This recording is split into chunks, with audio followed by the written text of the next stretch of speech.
السلام علیکم معزز ناظرین، پیارے دوستوں، بہنوں، بھائیوں اور بزرگوں۔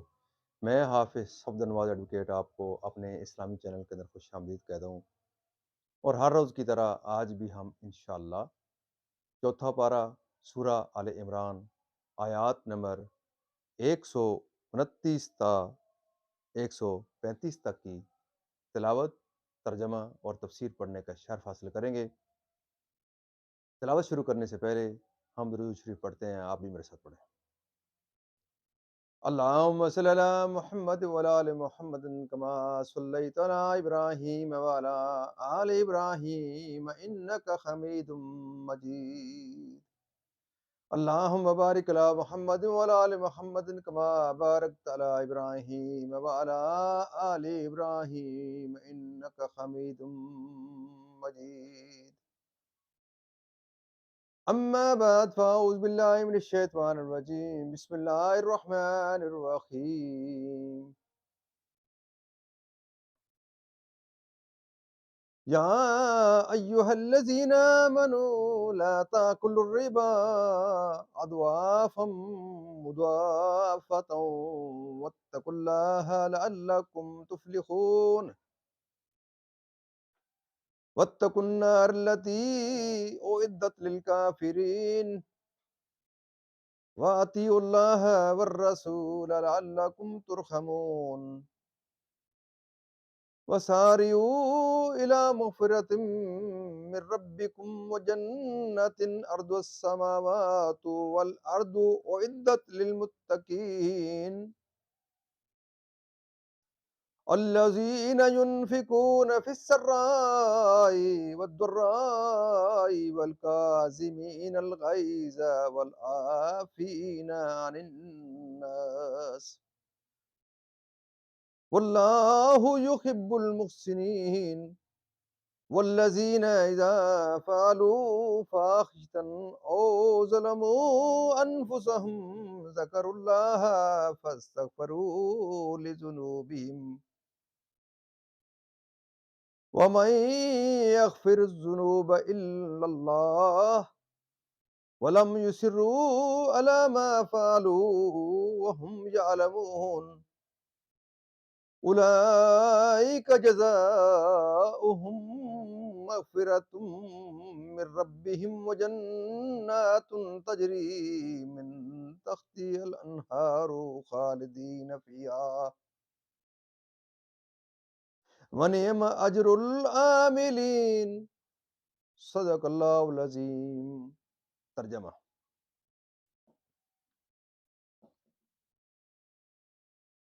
اے ایمان والو، سود دونا دون نہ کھاؤ اور اللہ سے ڈرو اس امید پر کہ تمہیں فلاح ملے، اور اس آگ سے بچو جو کافروں کے لیے تیار رکھی ہے، اور اللہ اور رسول کے فرما بردار رہو اس امید پر کہ تم رحم کیے جاؤ، اور دوڑو اپنے رب کی بخشش اور ایسی جنت کی طرف جس کی چوڑان میں سب آسمان و زمین آ جائیں، جس کی چوڑان میں سب آسمان و زمین آ جائیں، پرہیزگاروں کے لیے تیار رکھی ہے۔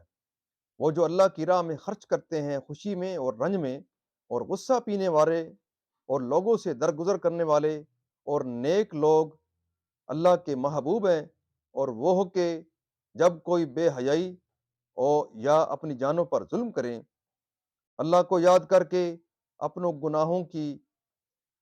گناہوں کی معافی چاہیں، اور گناہ کون بخشنے کون بخشے سوا اللہ کے، اور اپنے کیے پر جان بوجھ کر اڑ نہ جائیں، ایسوں کو بدلہ ان کے رب کی بخشش اور جنتیں ہیں جن کی نیچے نہریں رواں ہمیشہ ان میں رہیں، اور کاموں اور نیک لوگوں کا اچھا نیک اور نیک لوگوں کا اچھا نیک یعنی کہ انعام یا حصہ ہے۔ پھر دوستو، یہاں اس کی ترجمہ سے اختتام پذیر ہوتا ہے، آپ اس کی تفسیر پڑھتے ہیں۔ اس آیت میں سود کی ممانعت فرمائی گئی، ما تو بے کے کیے اس زیادتی پر جو اس زمانہ میں معمول تھی کہ جب میعاد آ جاتی تھی اور قرض دار کے پاس ادا کی کوئی شکل نہ ہوتی تو قرض خواہ مال زیادہ کر کے مدت بڑھا دیتا اور ایسا بار بار کرتے جیسا کہ اس ملک کے سود خوار کرتے ہیں اور اس کو سود در سود کہتے ہیں مسئلہ اس آیت سے ثابت ہوا گناہ کبیرہ سے آدمی ایمان سے خارج نہیں ہوتا۔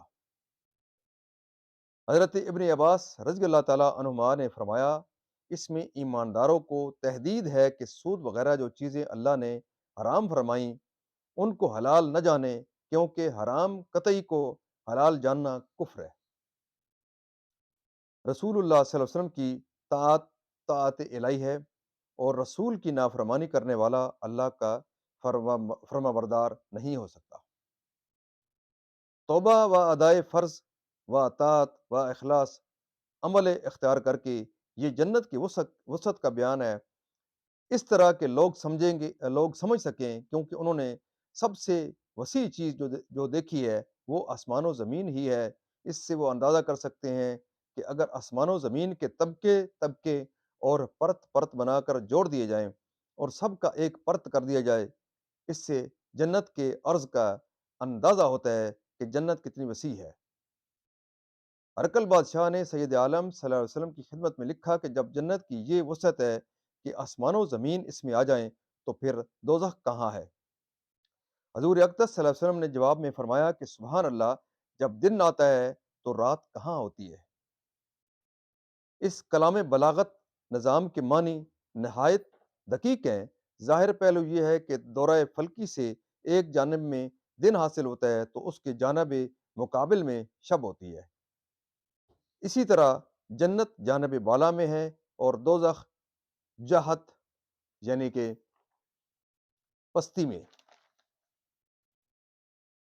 یہود نے یہی سوال حضرت عمر رضی اللہ تعالیٰ عنہ سے کیا تھا تو آپ نے بھی یہی جواب دیا تھا۔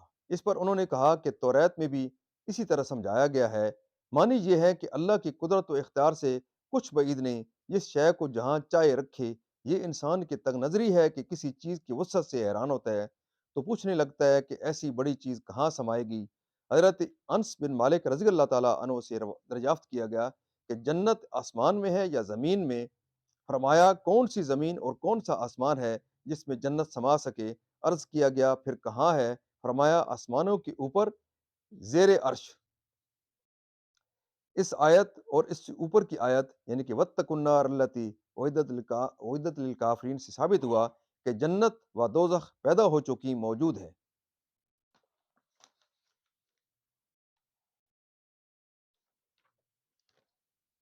شان نزول، تیہان خرما فروش کے پاس ایک حسین عورت خرمے خریدنے آئی۔ اس نے کہا یہ خرمے تو اچھے نہیں ہیں، عمدہ خرمے مکان کے اندر ہیں۔ اس ہیلے سے اس کو مکان میں لے گیا اور پکڑ کر لپٹا لیا اور منہ چوم لیا۔ عورت نے کہا خدا سے ڈر۔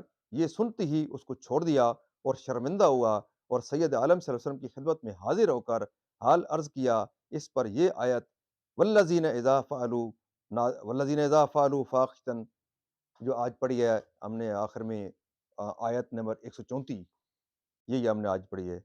والذین اذا فعلوا نازل ہوئی، ایک قول یہ ہے کہ اس کے بعد انشاءاللہ کل پڑھیں گے۔ پیارے دوستو، آج کی تفسیر بھی اختتام پذیر ہوتی ہے۔ اللہ تعالیٰ کے دربار کے اندر ہم قرآن پاک کے صدقے حضور پاک صلی اللہ علیہ وسلم کی ذات برکات کے صدقے دعا کرتے ہیں کہ اللہ تعالیٰ ہمیں قرآن پاک پڑھنے، قرآن پاک کو ترتیل سے اور سمجھ کر اور اس کے احکامات کے مطابق عمل کرنے کی توفیق عطا فرمائے۔ پیارے دوستو، آج کی جو تلاوت ہم نے پڑھی ہے، جو ترجمہ اور تفسیر پڑھی ہے، اس میں سود کے متعلق کہا گیا ہے اور ایک فاحشہ عورت کے ساتھ جو چھیڑا گیا ہے۔ تو اللہ تعالیٰ کے دربار کے اندر کسی چیز کی کوئی کمی نہیں ہے۔ اللہ تعالیٰ بخشنے والا ہے، مہربان ہے۔ اللہ تعالیٰ سود خور کو اگر وہ توبہ کر لے اور بے حیائی کے بعد بھی اگر کوئی توبہ کر لے تو اللہ تعالیٰ کے دربار کے اندر توبہ کا دروازہ ہر وقت کھلا ہے۔ اللہ تعالیٰ کسی وقت بھی انسان کو معاف کر سکتا ہے۔ تو اللہ تعالیٰ کے دربار کے اندر ہم قرآن پاک کے صدقے حضور پاک صلی اللہ علیہ وسلم کی ذات بابرکات کے صدقے دعا کرتے ہیں کہ اللہ تعالیٰ میں قرآن پاک کے احکامات کے مطابق، حضور پاک صلی اللہ علیہ وسلم کی پاک سیرت کے مطابق اور صحابہ کرام کے نقش قدم کے اوپر